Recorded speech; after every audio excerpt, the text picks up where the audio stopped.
प्यारे बच्चों और दोस्तों, एक बार फिर से आप लोगों के सामने मैथ की बहुत ही इंपॉर्टेंट और धमाकेदार वीडियो लेकर अगर आप एसएससी जीडी की तैयारी करें तो ये वीडियो आप लोगों के लिए बहुत ही इंपॉर्टेंट और शानदार होने वाली है। साथ साथ अगर आप दोस्तों रेलवे से related NTPC group D RPF की भी तैयारी करें तो भी ये वीडियो आप लोगों के लिए बहुत ही इंटरेस्टिंग और धमाकेदार होने वाली है। हर क्वेश्चन को दोस्तों बेसिक कंसेप्ट और ट्रिक के साथ सीखने वाले हैं। तो चलिए देरी न करते स्टार्ट करते अपने पहले क्वेश्चन से। पहला क्वेश्चन देखिए क्या कह रहा है। कह रहा है कि एक थैले में 1 रुपया, 2 रुपया, 5 रुपया मूल्य वर्ग के रूप में 420 रुपया है। यानी कि आपकी पॉकेट में 1 रुपये के सिक्के, 2 रुपये के सिक्के और 5 रुपये के सिक्के के रूप में 420 रुपया मौजूद है। इसके कहने का मतलब यानी कि आपकी पॉकेट में 420 रुपया जिसमें 1 रुपये के भी सिक्के हैं, 2 रुपये के भी सिक्के हैं और 5 रुपये के भी सिक्के हैं। आगे कह रहा है रुपया 1, 2 तथा 5 रुपये के सिक्कों की जो संख्या का अनुपात है 8:1:5 का है। यानी कहने का मतलब जो 1 रुपये का सिक्का है, 2 रुपये का सिक्का है, 5 रुपये का सिक्का है वो 8:1:5 के अनुपात में है। ठीक है। कह रहा है कि थैले में 5 रुपये के कितने सिक्के, यानी 5 की वैल्यू पूछ रहा है। किसकी वैल्यू पूछ रहा है? 5 की। इसको यहाँ पे रखिए। देखिए इसको हम कैसे ट्रिकली सॉल्व करते हैं। कह रहा है कि जो 1 रुपये के सिक्के का अनुपात है वो 8 है। तो दोस्तों 1 रुपये का जो सिक्कों का जो 8 अनुपात है इसको हम क्या करते हैं कि टोटल यूनिट में यानी कि उसको रुपये में कन्वर्ट कर देते हैं। तो 1 का अगर 8 में गुणा करेंगे तो कितना हो जाएगा? 8 रुपया मान लेते हैं। सपोज कीजिए अपने माइंड में कि 8 रुपया 1 रुपये के सिक्के का जो पॉकेट में हमारे है वो 8 रुपया है। ऐसे 2 वाले का क्या करेंगे? 2 से गुणा करेंगे 1 में, यानी 2 रुपये वाले जो सिक्के हैं टोटल हमारी थैली में 1 ठो हैं। ऐसे सपोज कीजिए 1 ठो है तो क्या करेंगे? 2 1 2 उसको रुपये में करेंगे तो कितना हो जाएगा? 2 हो जाएगा। ऐसे 5 रुपये वाले हमारे थैली में कहेंगे कि 5 सिक्के हैं तो आप कहेंगे कि 50 25 होंगे। यानी कि 5 रुपये वाले सिक्कों को जब हम कन्वर्ट कर रहे हैं रुपये में तो कितना हो जा रहा है? 25 टोटल हो जा रहा है। हम टोटल को जोड़ लेंगे 10 5 35 हो जाएगा। ये जो 35 यूनिट इकाई मान आया है 35 में वही वैल्यू दी हुई है कितनी? टोटल थैली में हमारे कितने हैं? 420 रुपया। सब समझ में आई यहाँ तो कोई दिक्कत? हमने क्या किया, इस रेशियो में जो दिया हुआ था उसको हमने कन्वर्ट कर दिया रुपये में। तो आया कितना? 35 इकाई रुपया आ गया, 35 यूनिट रुपया आ गया। और वही दोस्तों वैल्यू दी हुई कि आपकी थैली में जो ये 35 है वही 420 रुपये के बराबर है। हमें 5 की वैल्यू निकालनी है क्योंकि 5 के सिक्के का मान पूछ रहा है। तो हम क्या करेंगे? 1 की वैल्यू निकालेंगे तो आपकी क्या हो जाएगी? आप कहेंगे 420 बटे में 35 हो जाएगी। अब 5 की निकालेंगे तो क्या हो जाएगी? आप कहेंगे कि 420 गुणे 5 बटे में 35 हो जाएगी। बस आप काट दीजिए। 5 से काटेंगे 7 बार, 7 से काटेंगे 7 6 42 यानी 60। Option C is the right answer. 60 रुपया आ जाएगा। कोई दिक्कत यहाँ तक? तो इस तरीके से आप कन्वर्ट कर सकते हैं, कोई दिक्कत नहीं। आसान क्वेश्चन था। नेक्स्ट क्वेश्चन देखते हैं हमारा क्या कह रहा है। अगला क्वेश्चन ग्राफ से। देखिए ग्राफ से रिलेटेड क्वेश्चन हर हाल में आना है, इसमें कोई डाउट नहीं है। किस टाइप का आएगा, कैसा आएगा, प्रैक्टिस कीजिए, बहुत आसान होता है। क्वेश्चन को पढ़ने में जितनी टाइम लगेगी उससे मैं कहूँगा कि बहुत कम। देखिए आप खुद ही पढ़ करके सॉल्व करके। कह रहा है नीचे दिए गए रेखा चित्र 5 लगातार y1 y2 y3 y4 तथा y5 के लिए एक देश के लिए आयात से निर्यात के अनुपात को दर्शाया गया। मतलब किसी देश का आयात और निर्यात का रेशियो दिया हुआ है।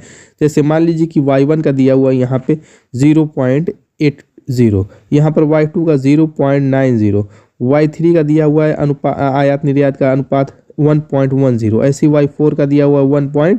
इस तरीके से y5 का 0.95 इस रूप में दिया हुआ है। आगे क्वेश्चन क्या करें, यदि वर्ष y3 के लिए निर्यात, y3 के लिए जो निर्यात दिया हुआ है वो कितना दिया हुआ है? 35,000 करोड़ रुपया है।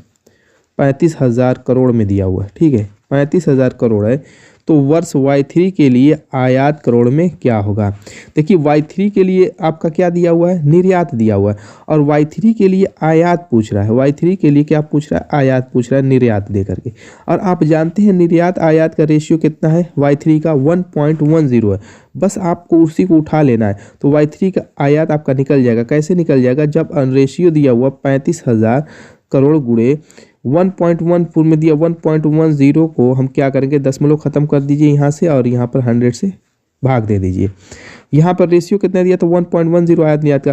तो आयात निकालने के इसका कहने का मतलब ये है, जैसे क्या कह रहा है कि आयात से निर्यात का अनुपात, क्या कह रहा है कि आयात से निर्यात का जो अनुपात दिया, एक लाइन यहाँ पे मैं समझा देता हूँ ताकि आपको कोई दिक्कत।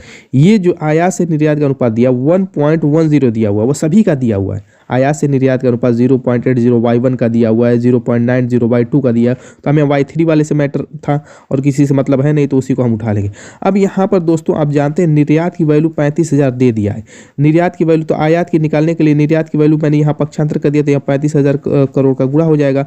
वही मैंने काम किया है यहाँ पर, ऊपर यही मैंने डायरेक्टली काम कर दिया था, बस कुछ दिक्कत ही नहीं थी यहाँ पर। ठीक है, कोई डाउट दूर हो गया कि नहीं यहाँ पे? चलिए अब यहाँ पर फटाफट काट पीट लेते हैं, काम हमारा हो जाएगा। फटाफट आप लोग काट करके कमेंट कीजिए। यहाँ पे 0 से 1 0, इस 0 से 1 0, 11 बचा, ये 0 रहेगा, 11 5 55, 11 3 33, 33 और 5 38, कितना हो गया? 38,500 करोड़ रुपया। Option A is the right answer. Next question अगला करें, यदि पी क्यू से 40% कम है तो क्यू पी से कितना प्रतिशत अधिक होगा? ये तो बहुत आसान क्वेश्चन है।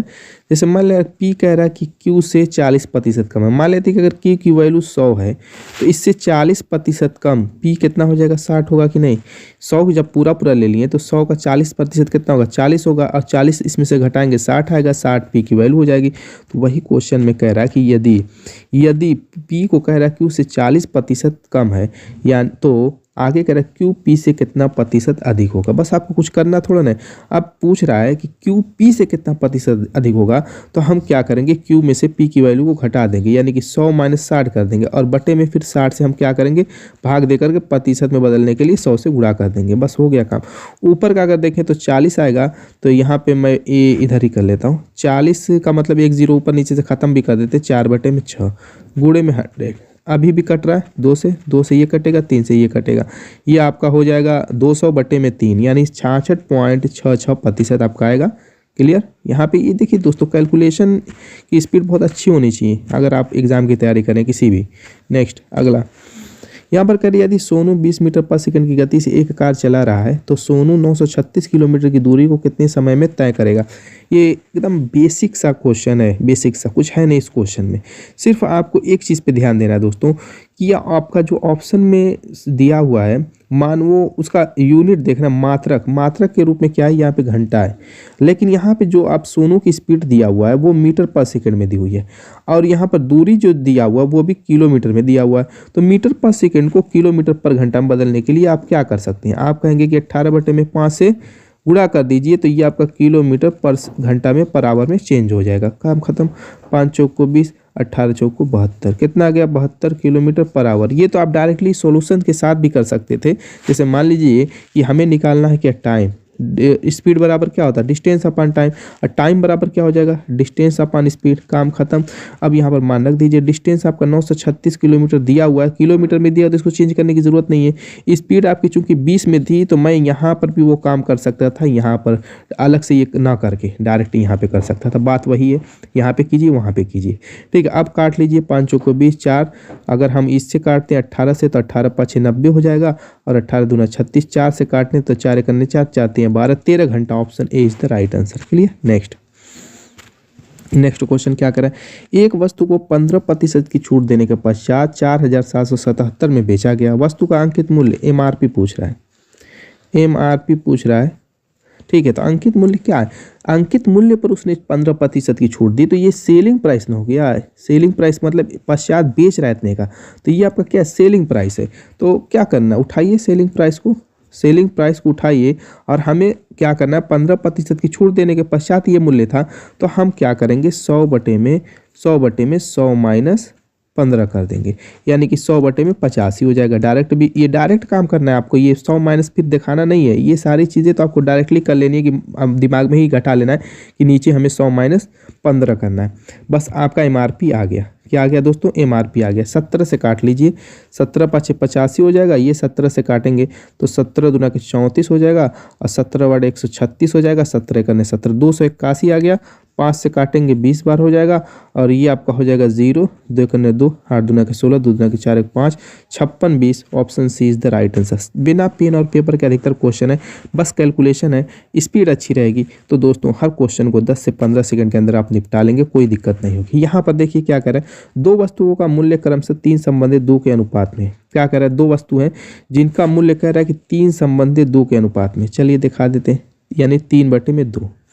आगे क्या कह रहा है, पहली वस्तु का मूल्य 40% बढ़ाया जाता है। 40 का मतलब अगर 100 रुपया था तो इसमें मैंने क्या किया, 40 रुपया बढ़ा दिया। आगे कह रहता था दूसरी वस्तु का मूल्य x रुपया घटाया जाता है, x%, यानी कि अगर उस वस्तु का मूल्य 100 रुपया था तो मैंने क्या किया, x% घटा दिया। यदि दोनों वस्तुओं के मूल्य का नया अनुपात 7 संबंधित 3 है तो x का मान क्या होगा। जैसे मान लीजिए कि पहले वस्तु का मूल्य 3 था, उसमें मैंने क्या किया, 40% की वृद्धि कर दी, तो उसका नया जो बना है मूल्य वो क्या हो गया, ये ऊपर जो मैंने लिखा वो बन गया। अब फिर कह रहा है कि जो दूसरी वस्तु जिसका मूल्य 2 रुपया था उसमें से मैंने क्या किया, x% घटा दिया उसके मूल्य में, तो ये जो नया मूल्य बन गया वो 2 गुणे 100 माइनस x बन गया। और ये टोटल जो रेशियो नया बन रहा है वो रेशियो बराबर हो जा रहा है 7/3 के। क्वेश्चन के अनुसार काम खत्म हो गया, आंसर सॉल्व हो कर लीजिए। x की वैल्यू निकालनी है, कह रहा है x का मान ज्ञात कीजिए। क्या दिक्कत थी, कोई दिक्कत थी, कुछ भी नहीं। अब यहाँ पर जोड़ेंगे कितना हो जाएगा, 140 हो जाएगा। 140 का गुणा करेंगे 14 3 42 420 हो जाएगा। यहीं से मैं तिरे गुणा कर देता, इसको बटे में ले जाएंगे, उसको ऊपर ले जाइए, ठीक है। जो पहले है यहाँ पे अंक को रहने दीजिए, 2 को भी मैं यहीं पे रहने देता हूँ, और यहाँ पर 7 आएगा और ऊपर 3 जाएगा, और ये आपका कितना होगा, 100 माइनस x मैं इधर लेके चला जाता हूँ क्योंकि हमें x की वैल्यू निकालनी है। तो काट लीजिए, 7 से काटेंगे 7 6 42 60 हो जाएगा। 2 से काटेंगे दोस्तों कितनी बार जाएगा, 30 बार, और 30 का 3 में गुणा होगा 90। 90 को उस पर ले जाएंगे, 100 को इधर ले जाएंगे तो 100 माइनस 90 हो जाएगा, यानी 10 आ जाएगा। काम खत्म हो चुका, answer option D is the right answer. Next अगला क्वेश्चन कर रहा है u संबंधी v बराबर 4 संबंधी 7 है तथा v संबंधी w बराबर 9 संबंधी 7 है। यदि u बराबर 72 है तो w का मान क्या होगा। देखिए इसको दो तरीके से आप सॉल्व कर सकते हैं। एक तो तरीका ये है कि जैसे u संबंधी v दिया तो u बटे में v बराबर 4/7 रखिए, और दूसरा जो है v संबंधी w दिया हुआ तो v बटे में w बराबर 9/7 रखिए। इसकी हेल्प से u का मान रख करके v का मान निकालिए, फिर v का मान निकाल रख करके w का मान। एक तो तरीका ये है। दूसरा तरीका ये है कि इन दोनों को हम रेशियो को एक में कन्वर्ट कर दें, पहले एक में कंबाइन कर दें। तो इसमें जो कॉमन है v को लेकर के चलेंगे, जो कॉमन रहता है वही लेके चलते हैं। अब v की वैल्यू यहाँ पर देखेंगे तो 7 है, और यहाँ पर v की वैल्यू देखेंगे तो 9 है। तो क्या करेंगे, पहले वाले में दोस्तों 9 से गुणा कर दीजिए, यानी कि u संबंधी v आपका कितना हो जाएगा यहाँ पे, बराबर 9 चौको 36 हो जाएगा। कितना हो जाएगा, एक तरीका ये है। दोनों मैं तरीका दिखा देता हूँ, जो आपको आसान लगे वो निपटा लीजिएगा। वैसे ये भी तरीका अच्छा है जो मैं कर रहा हूँ, ये भी तरीका ठीक ही है, नॉर्मल तरीका है, बेसिक सा कंसेप्ट है, कुछ है नहीं उसमें। आप करेंगे 9 से 9 चौको 36, 9 7 63 हो जाएगा, ठीक है। और इसमें आप 7 से करेंगे तो v संबंधी w वाले में तो ये आपका कितना हो जाएगा, 9 9 81, 9 7 63 न होगा, 9 7 63 और फिर 7 7 49 हो जाएगा। कामन क्या था, u संबंधी v संबंधी w, ठीक है। कामन क्या है दोस्तों, 63 वाला, तो 36 संबंधी 63 संबंधी 49। अब यहाँ पर u की वैल्यू दी हुई है 72 की वैल्यू यहाँ पे 36 है, यानी कि अप्रॉक्स दूना है। तो किसकी वैल्यू पूछ रहा है, w की पूछ रहा है। 49 है तो 49 का भी दूना कर दीजिए, 98। बस हो गया आंसर। इस तरीके से भी आप निकाल सकते हैं, और इस तरीके से भी निकालेंगे तब भी 98 ही आएगा, करके देख लीजिएगा। Option B is the right answer. Next कह रहा है कि एक राशि साधारण ब्याज पर 5 वर्षों में 10,650 तथा 6 वर्षों में 11,076 हो जाती है। राशि क्या है। देखिए 5 वर्षों में कितनी हो रही है, यहाँ पे देखिए 5 वर्षों में हो रही है 10,650, और 6 वर्षों में कितनी हो रही है 11,076। अब 1 साल का अगर हम ब्याज निकालना चाहें तो इसमें से इसको घटा लीजिए, बड़े वाले में से छोटे को। तो 11,076 में से अगर हम घटाते हैं तो 6 2 और ये आपका कितना दोस्तों है 6 घटा, और ये आपका 7 घटा, ये आपका 10 हो गया। 10 का मतलब 4। 1 साल का ब्याज हमारा 426 रुपया निकल गया। 1 साल का ब्याज 426 रुपया सिंपल इंटरेस्ट है, ये सिंपल इंटरेस्ट साधारण ब्याज हमारा निकला 426 रुपये। आप जानते हैं कि जो अमाउंट मिश्र धन होता है वो क्या होता है, मूलधन p प्लस सिंपल इंटरेस्ट बराबर अमाउंट के होता है कि नहीं होता है। और पूछ रहा है राशि क्या होगी, पूछ रहा है कि मूलधन p की वैल्यू पूछ रहा है। तो बस करना क्या है कि 5 वर्ष वाला या 6 वर्ष वाला कोई भी एक वैल्यू यहाँ से उठा सकते हैं, दोनों से निकल जाएगा। 5 ही वर्ष वाला निकाल लीजिए, यहाँ से 5 वर्ष वाला, 6 वर्ष वाला भी ले सकते हैं। तो हमें निकालना क्या है, मूलधन। पी को हम यूं ही रहने देते हैं, ठीक है। सिंपल इंटरेस्ट 1 साल का 426 रुपया निकला है, तो हमें 5 साल का निकालना है, तो 5 गुणे 426 कर देंगे, क्योंकि 5 साल का ही हम अमाउंट वाला ले रहे हैं, जो कि 10,650 दिया हुआ। अगर 6 साल वाला लेते तो 6 इसमें गुणा करके 11,076 जो है वो लिखते, लेकिन हमने 5 साल वाला ले, दोनों से आपका आंसर आ जाएगा, किसी से भी आप कर सकते हैं। बस हो गया। पी का मान निकाल लीजिए, 10,650 माइनस इसका गुणा कर दीजिए, माइनस इसको इस पार लाएंगे, 5 छक्का 30, 5 दूना के 10, 3 13, 5 चौको 20, 20 एक 2130, 2130 घटा दीजिए, आपकी वैल्यू आ जाएगी 0। 0 का मतलब 3 में से 5 में से 3 गया 2, 6 में से 1 गया 5, और दोस्तों ये आपका 8520 रुपया आ चुका है आंसर। ऑप्शन देखिए 8520 कहाँ है, option D is the right answer. ठीक है, हर क्वेश्चन को हम लोग इतने शानदार तरीके से, इतनी आसानी तरीके से सॉल्व करेंगे। ऐसा नहीं कि मैं ऐसी ट्रिक बताऊं कि आपके ऊपर ऊपर से ही उड़ जाए। दोस्तों बहुत सारी चीज़ें मैंने देखी है कि कुछ ऐसा होता है कि ऐसी ऐसी ट्रिकें बताते हैं कि मतलब आपकी हवाई ऊपर ऊपर उड़ जाती है, समझ ही में नहीं आता क्या करना है।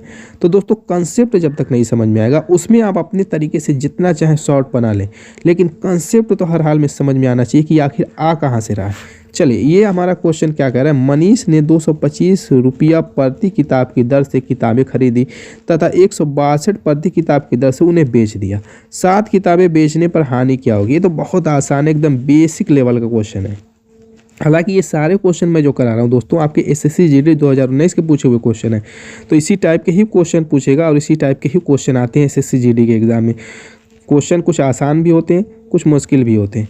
तो यहाँ पर 225 प्रति किताब, यानी एक किताब की वैल्यू है 225 रुपया। उसने 225 की खरीदी और एक किताब को 162 में बेच दी। तो एक किताब में उसको लॉस कितना हुआ, आप कहेंगे कि 3 और 16 6 22 63 रुपये का। उसने 7 किताबें बेची खरीदी है ना, तो 7 किताब में उसको कितने का लाभ हो लॉस हो जाएगा। तो आप कहेंगे 7 3 के 21, 7 6 42 44, यानी 441 रुपये का उसको लॉस हो जाएगा।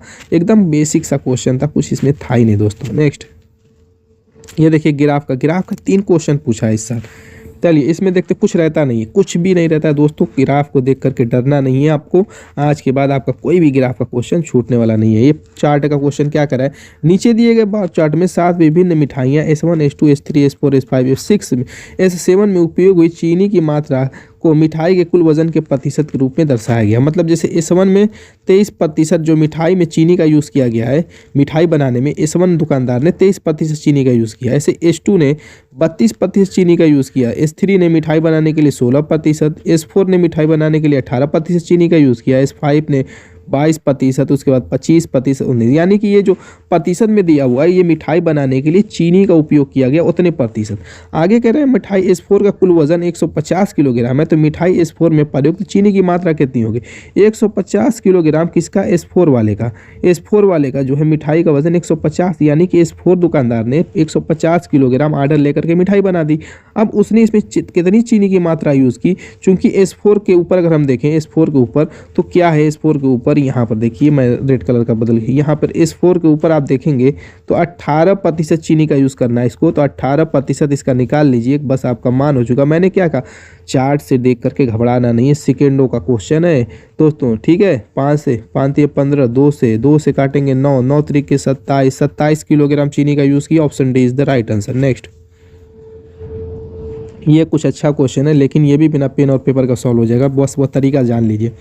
देखिए कह रहा है कि यदि 5 निरीक्षणों A1 A2 A3 A4 A5 का औसत n है, तो नए 5 निरीक्षणों A1 -100 A2 -100 A3 -100 A4 -100 A5 औसत क्या होगा। देखिए इसका सीधा सा आंसर है ऑप्शन डी, n-, जितना मतलब घटेगा एवरेज में से उतना ही हम क्या करेंगे, टोटल फिर घटा करके, जैसे मान लीजिए कि एक नॉर्मल तरीके से एवरेज दिया होता है n, A1 A2 A3, अब सब में से घटा है 100, सब में से, ऐसा नहीं कि एक में से घटा, A1 -100 A2 -100 A3 -100 A4 -100 A5 -100, तो जो आपका नया औसत बनेगा वो क्या होगा, वो भी उसमें से भी हम क्या करेंगे, 100 घटा देंगे। यानी पहले औसत था n, तो हम क्या करेंगे, जो न्यू औसत बनेगा, जो संख्याओं में से 100 घटा, तो उसमें से भी हम 100 घटा देंगे। अब ये कंसेप्ट कैसे काम किए वो थोड़ा सा जान लीजिए, वरना कंफ्यूज में पड़ जाएगा। जैसे सपोज कीजिए, मान लीजिए कि संख्याएँ थी आपकी 101 102 103 104 105, इस तरीके से 5 संख्याएं थी। इन 5 संख्याओं का अगर औसत आप निकालते तो 5 9 3 12 2 14 15, यानी कि 115 बटे में पदों का योग बटे में पदों की संख्या, टोटल पद कितनी है, 5 है, 5 से भाग दे देंगे तो आपका आएगा। यहाँ पर क्या गड़बड़ हो गया क्या कुछ, हाँ यहाँ पे 5 ना होगा, तो जो आपका एवरेज आप निकालेंगे तो 5 करने 5 5 15 103 एवरेज आएगा। अब जो नया एवरेज निकालना है वो क्या संख्या है, संख्या 100 घट करके, जैसे 101 में से मैं अगर 100 घटाता हूँ, इस हिसाब से चला a1 - 100 a2 - 100, अगर 101 में से 100 में घटाता हूँ तो संख्या बनेगी 1, 102 में से 100 घटाता हूँ संख्या बनेगी 2, 103 में से 100 घटाता हूँ 3, 104 में से 4, 105 में से 5। इस तरीके से क्रमागत संख्या लेनी थी, ऊपर भी क्रमागत है नीचे भी, ये भी क्रमागत हमने ली। तो अब जो 100 घटा करके हमने लिया तो वो 1 2 3 4 5 के रूप में, अब इनका एवरेज निकालना रहेगा तो हम क्या करेंगे, सबको जोड़ेंगे तो 15 आएगा, बटे में पदों से भाग दे देंगे, जितनी संख्या है तो 5 है, 5 दे 15 यानी 3। जो नया एवरेज 100 घटा करके बना वो 3 आया, पहले एवरेज था 100। अब इनमें कितने का अंतर है बताइए, 103 और 100 में। आप कहेंगे 100 का, बस वही बात हो गई, 100 का ही तो इसमें भी अंतर है ना, 100 कम है कि नहीं, तो n - 100। तो ये थी कंसेप्ट इसकी और ये थी ट्रिक। अब समझ में आ गया कैसे निकालेंगे धड़ाधड़। नेक्स्ट अगला क्वेश्चन करें, एक अकेला कार्य को 6 दिन में पूरा कर सकता है तथा बी अकेला समान कार्य को 8 दिन में पूरा कर सकता है। ए तथा बी दोनों मिलकर के समान कार्य को कितने दिन में पूरा कर सकते हैं। एकदम बेसिक सा ये भी कंसेप्ट है, एकदम कुछ है ही नहीं इस क्वेश्चन में दोस्तों, टाइम एंड वर्क का क्वेश्चन है। हमें करना क्या है, जैसे मान लीजिए कि ए अकेला 6 दिन में पूरा करता है, बी 8 दिन में, दोनों को गुणा करके और दोनों को जोड़ करके जो आएगा आपको वही आंसर कमेंट कर देना है। तो दोस्तों उम्मीद है कि वीडियो पसंद आएगी, मिलेंगे शानदार धमाकेदार के साथ नेक्स्ट वीडियो में, तब तक के लिए बाय बाय।